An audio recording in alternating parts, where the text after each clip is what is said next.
You have to go, Mike. So go ahead. Okay, well, I don't picture that being a problem, but I will make my point here. The United States and the Western colonial powers have had the lion's share of the world's resources and labor at our disposal for a very long time. And I see part of the reason that they're fighting so hard to stay dominant is that that standard of living will drop and the population will become very angry about that. But the rest of the world now has the capacity to defend their share. You know, it's not like they don't have any weapons anymore, and the U.S. and company are losing their position.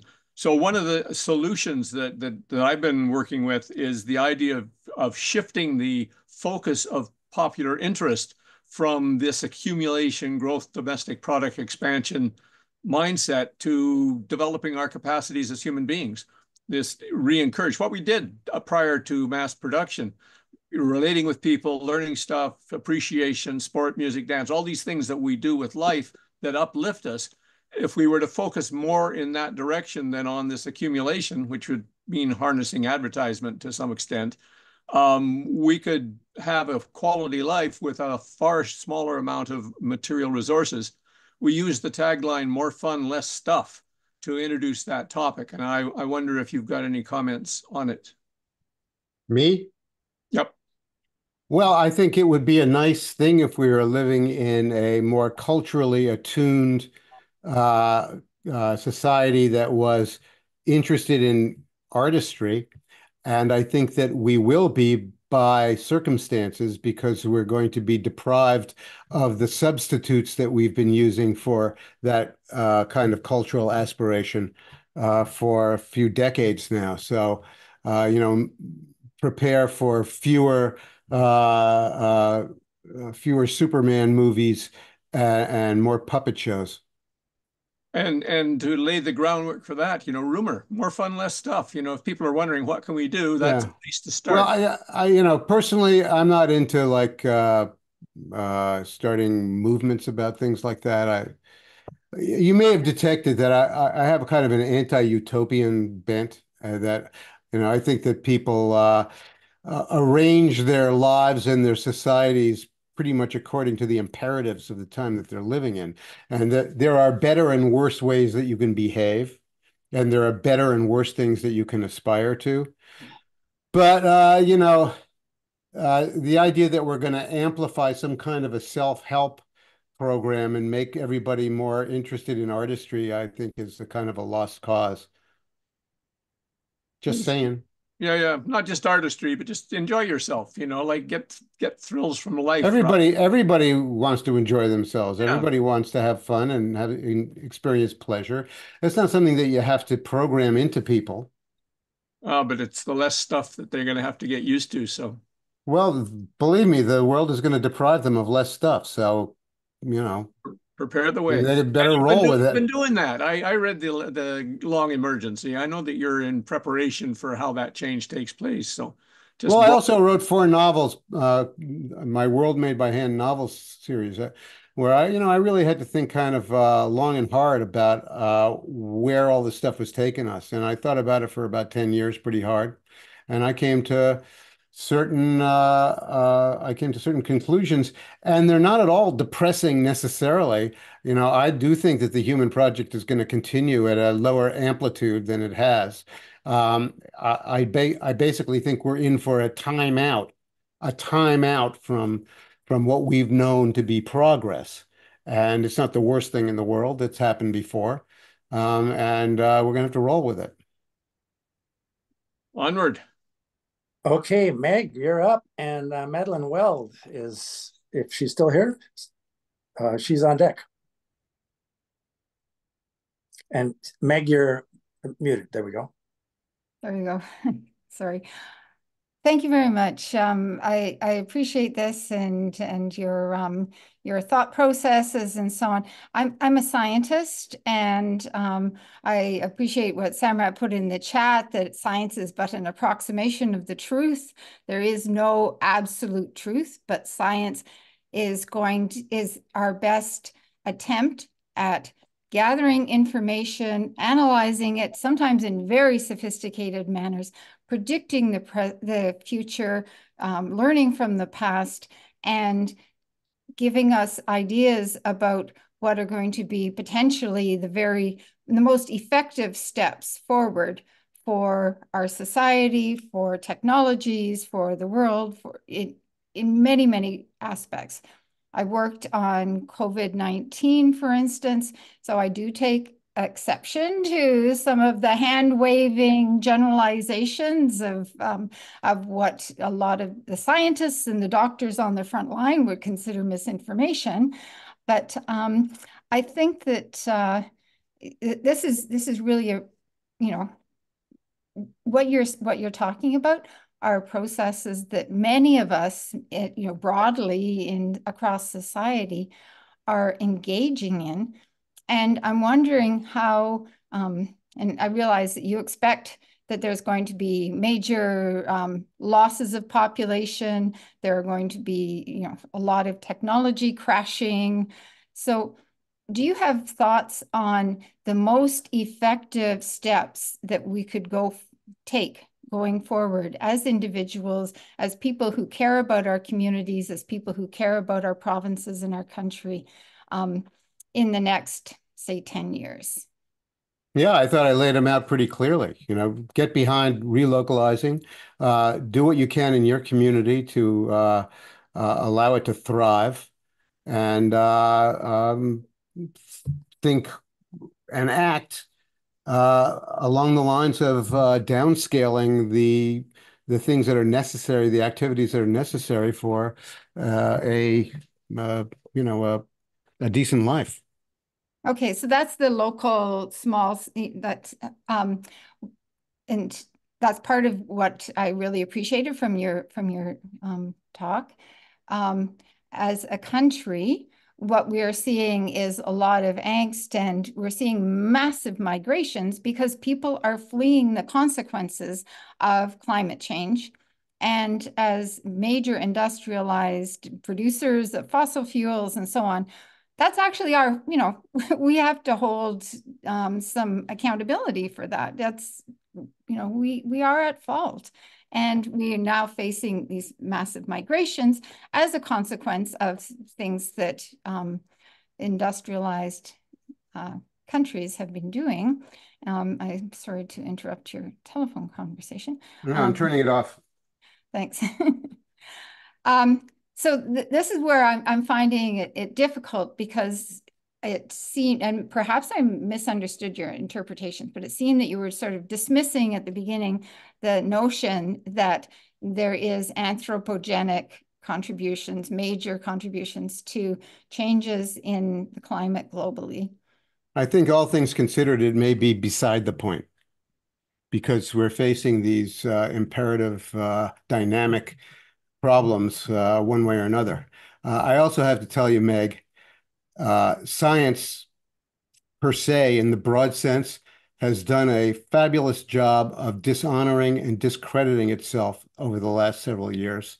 And it is in a very bad odor, and it needs to get its house in order.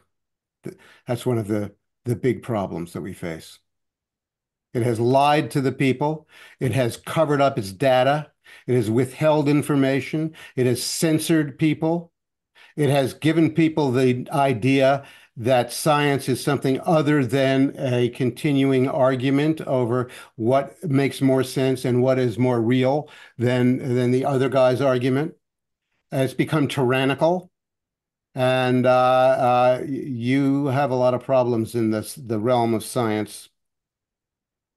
I would certainly agree that we have major problems in the realm of science, and I would very much disagree that all scientists are painted by the same brush. As a scientist who tends to be on the outside pushing for, so I think that science is really our best tool if it is done well. It's like, it's a bit like an atomic bomb, you can do an awful lot of damage, or you can actually do an awful lot of good. And there are a lot of very fine scientists that I highly respect who are trying very hard to make to encourage the very best possible decisions for our globe, for our communities, and for themselves.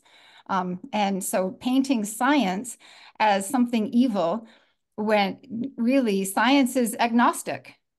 You know, science, the laws of thermodynamics, they're just the laws of thermodynamics. You may have some people touting false solutions by misinterpreting some science or something like that. But science is agnostic. It's how it's being used that people have been disagreeing with for centuries. That's my opinion anyway. And I think I probably can speak for Well, I said what what I thought about it, and I'll stick with what I said. Yeah. Yeah, I think let's just say there are some people who are, you know, using science in particular ways. Perhaps those people have a lot of power. There are a lot of very fine scientists, and they may or may not agree, but that's, you know, science is something which we must use going forward. I'm not against science. I'm not anti-science. That sounds like a stopping point. I'm going to suggest that John Mike is on deck and Madeline is has the floor now, and Meg, circle back if we have time. Okay. Well, hi, Jim. I met you years ago at one of Bill Ryerson's population strategy meetings, I think it was. Anyway, I'm just like, I have a question, but I just want to say that not everybody here agrees with parts of your presentation, but I think you're on target. I think there's been a huge amount of censorship on really important things like COVID and the vaccine and vaccine injuries. And, you know, also on the subject of climate change, because I mean, I know I'm not a climatologist, but how is it that things like solar flares and long-term climate cycles and things like that no longer play any role in climate, but only human activities, you know, only what, you know, we industrialized countries are doing.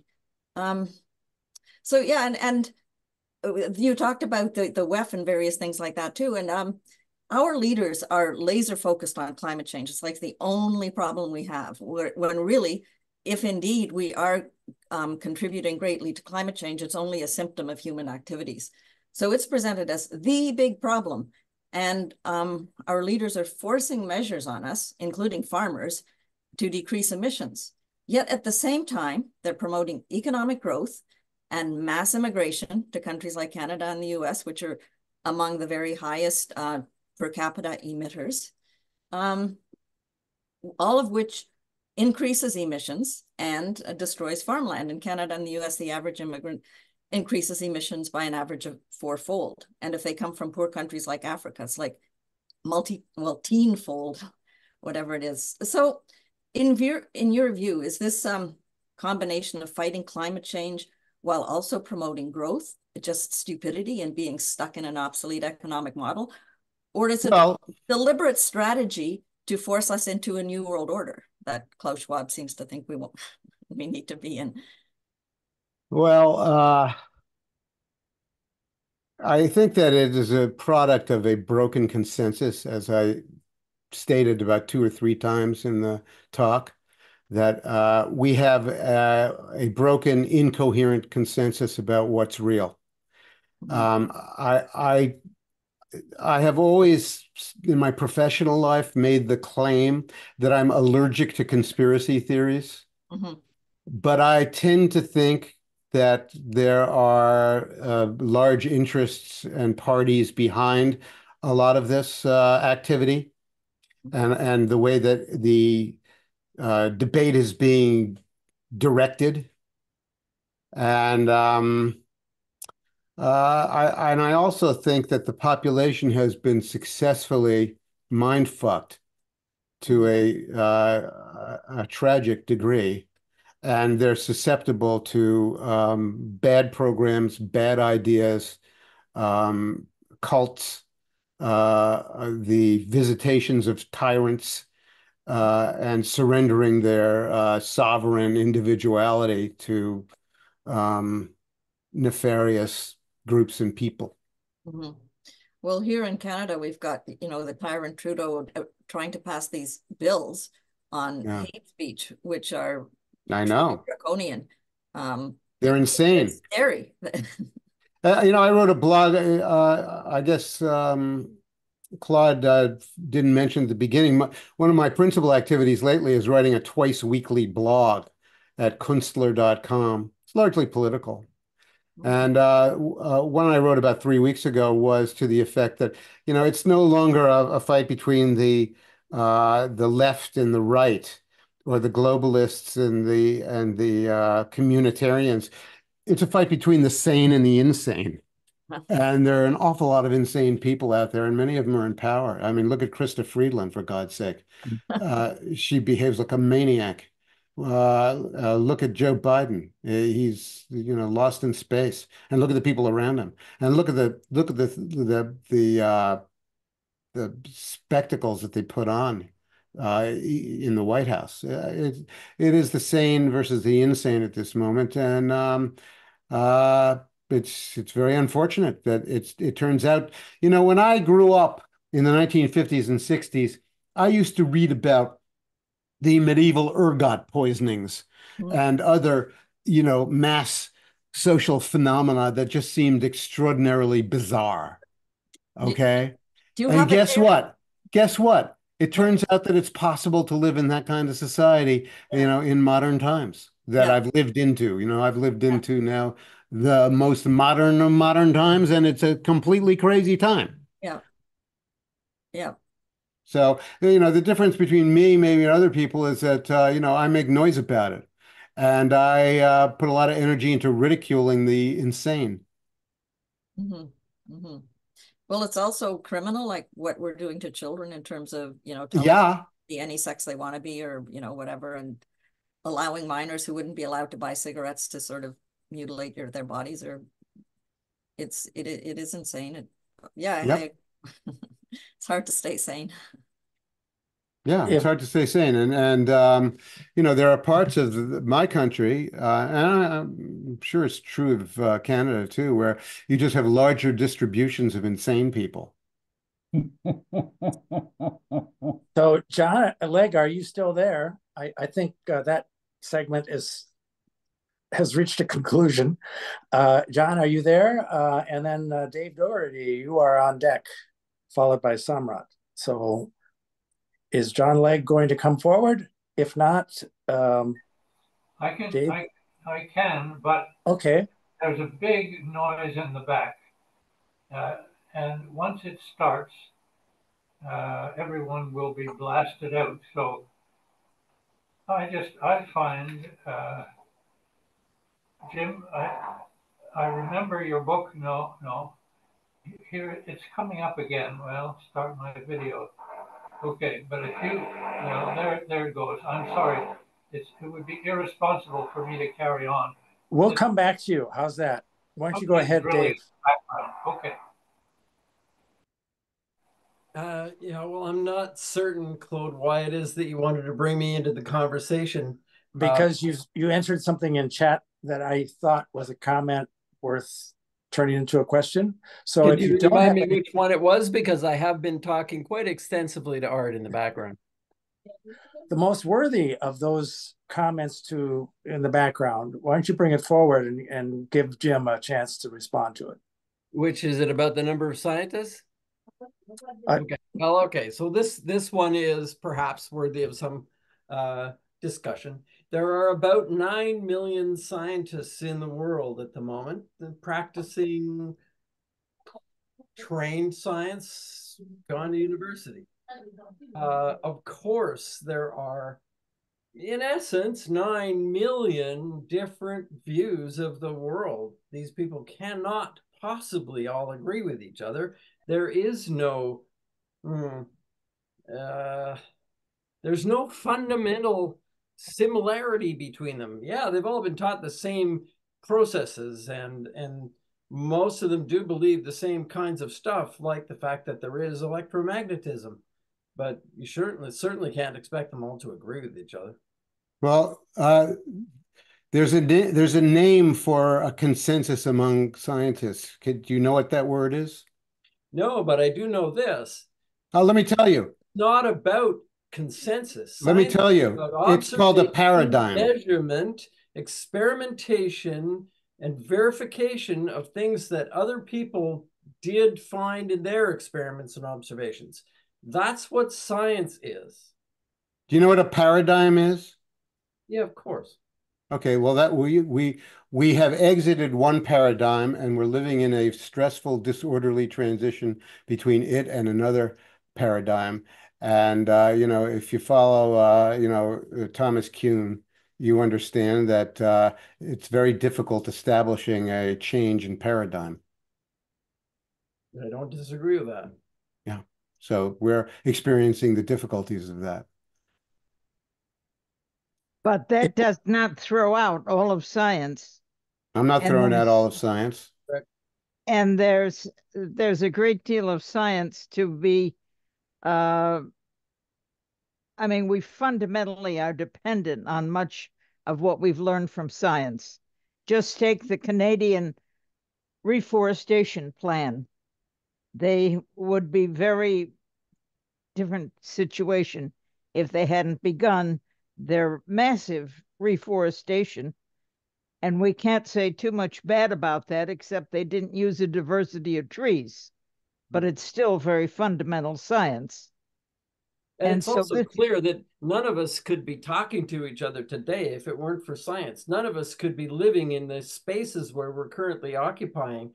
None of us could be wearing the clothes we currently have or eating the food we currently have without science. Yeah.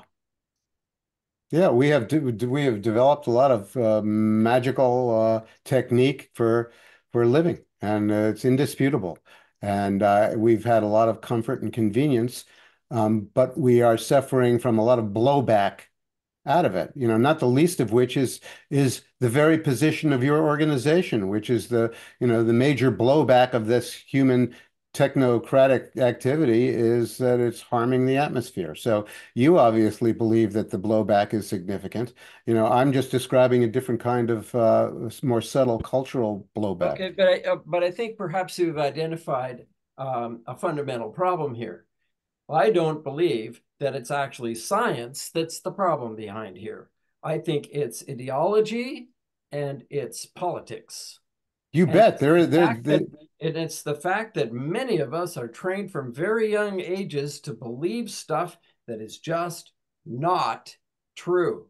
For example, this is my best example, although there are others here who will disagree with me on it. The sun does not rise, and we have known this for nearly 500 years. The earth spins. It's a locution that is embedded in the semantics of our culture. So, you know, maybe we'll find a new locution for it that you'll be happier with. I think most people who say that the sun is rising understand that it's because the earth is spinning. Oh, I don't think that that's a matter in dispute. I know. Even the scientists I know do not understand that. Well, in any case, I would certainly agree with you that what we are experiencing is a set of dynamic relationships between science, ideology, politics, culture, etc., all the baggage of civilization. And it's a swirling dynamic of unsettled stuff that is producing a lot of unintended consequences, and we're having trouble dealing with it. I agree 100% on that. So enough for me, over to others. Can I turn this over to Samrat, who also had a follow-up question? Samrat, if you're still there. I don't have a question. You can pass it on to somebody else. Thanks so much. Okay. Well, then actually, I put myself in there. What alarms me and what convinces me and others who have a more scientific background than I do on this call, it's the CO2 that's rising in the atmosphere, way beyond historic. Actually, it was 1950 when I was born that it reached the CO2 in the atmosphere, probably because of World War II and industrialization ahead of that, reached the highest point that it had in 800,000 years. And it has just gone through the roof since that. It's like 423 at this point. parts per million. And I think it's going to do us in. I'm happy that you think that we're going to, go on, but ever warming climate for centuries, if not millennia, to me spells doom. And and half of that, by the way, 25%, they say, is the US economy through the decades that put up that CO2. And 25% is China, by the way, even though it's a poor country. We gave all the dirtiest industries to them to take over. And so 50% of the CO2 that's causing this problem is not caused by most of humanity. So my question after that long intro is, Jim, do we owe climate victims anything? Well, when you say we, I mean, it's like saying, do all the white folks in the USA owe black people reparations? The United States economy owe those people anything? We're still, what is it, 20% of the global economy, maybe 25. We're decreasing as others grow, but we are still a big economy. No, I'm not a masochist. Rich. I'm not a political masochist, so I don't think that we need to. That's a philosophical question. I'm not saying that you should do something if you were king of the world, but what do you think? I think we're not going to do anything about it, and it's largely beyond our control because most of it is coming from other parts in the world, and I'm not entirely persuaded that it is going to wreck the Earth's climate. Have you looked at the alkalinity of the ocean because of CO2? I've heard that people are very concerned about it. Yeah. Yeah, but I'm also concerned about, the overfishing in the ocean, and Sure. there's a lot that I'm concerned about the pollution emanating from the land. I'm concerned about the residue of drugs that's being dumped into the rivers and the water systems, and you could be alarmed about an awful lot of things. But I'm not running around with my hair on fire. I'm going to lobby for evidence-based discussions, which scientists essentially are hired to support. It doesn't necessarily mean you have to agree with anybody else, but having evidence that can be believed and understood. And it also means you can have more than one issue at a time. One of the things I find very vexing is that people say, it can't be this because it's that, or there's 50 things that we are having troubles with. We've talked about many of them today, and they're all issues at the same time. And you don't just have to pick one and tell people that all the others are useless. The fact is that we need a relatively holistic way of making change if we are going to try and do it. If we don't, we'll be as blind as the folks who created this. Everything has repercussions, and if we don't have a way of modeling it and understanding it and measuring it, we might as well be blind. Well, we'll see how this paradigm changes. You know what Kuhn most famously said? You know that, right? Not sure. Oh, by what? He said that, paradigms change when the people who promote them die off one at a time. And, so the paradigm that we're in is struggling to transition, and it will transition, and, we'll come to different conclusions based on science. What? Paradigms also change when science and technology, when scientifically established facts and technology change. For example, none of us thought that a good way to communicate was by Zoom, say 15 years ago. Well, it didn't exist. Now we have a new paradigm. That had nothing to do with people dying off.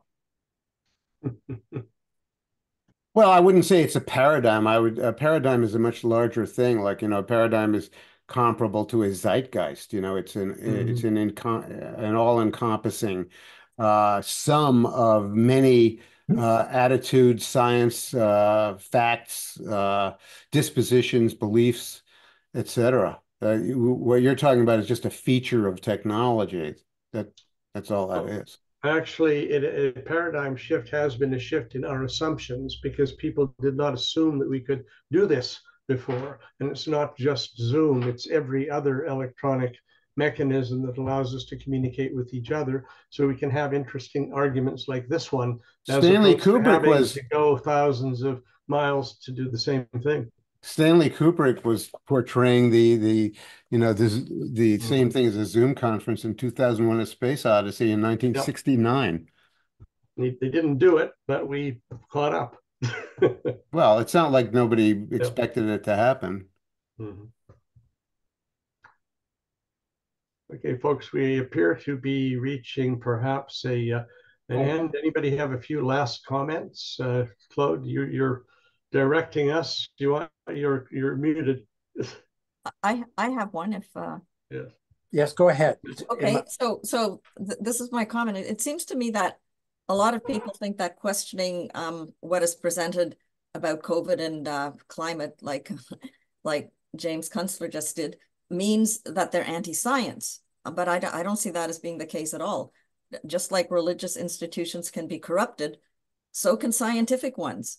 And censorship and penalties such as losing your job or getting no research grants for anyone who goes against the preferred narrative can be effective in keeping everyone on message.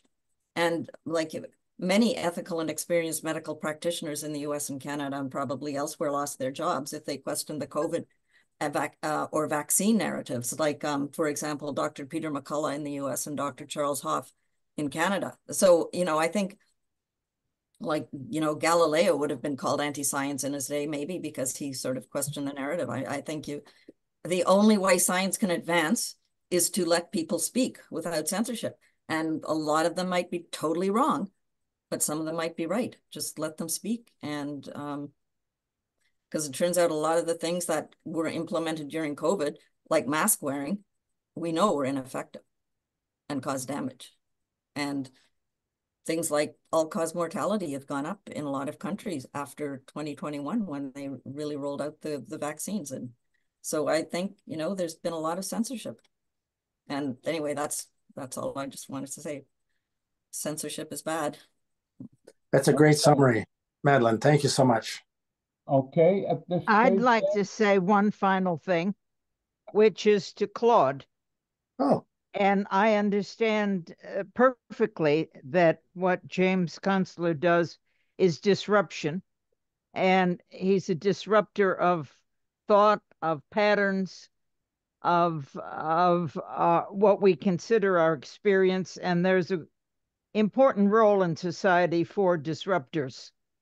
The Club of Rome has one named Chandra Nair, who comes from China and India.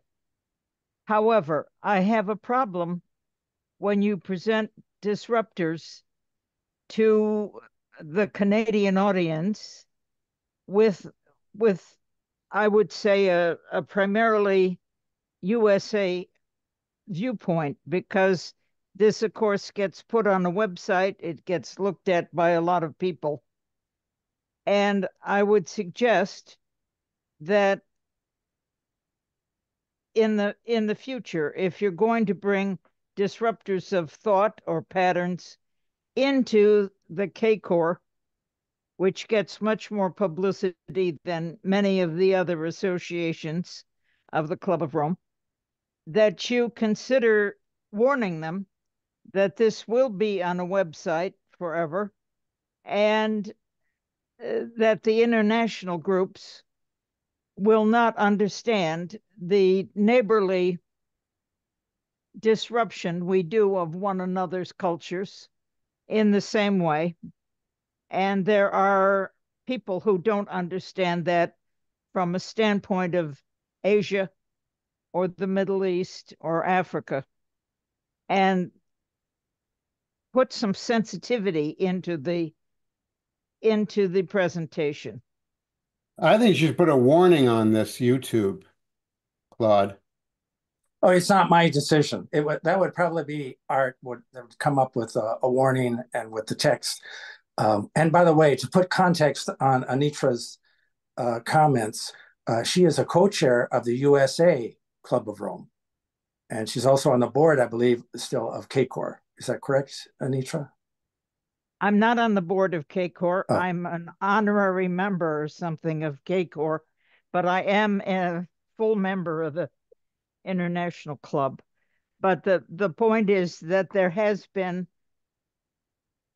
50 years of discrimination against everyone in the Western Hemisphere by the General Club, and we don't want to promulgate that kind of dissatisfaction with our activities, but we would like to have something clear and useful, and for them to be able to seize on anything that we do as being unuseful. Now, I say that in the context of understanding that we need disruptors, such as many of the thoughts of Jim Kunstler, in order to shake us out of our present paradigm and move on to the next. I'd better respond to that as president of the Canadian Association.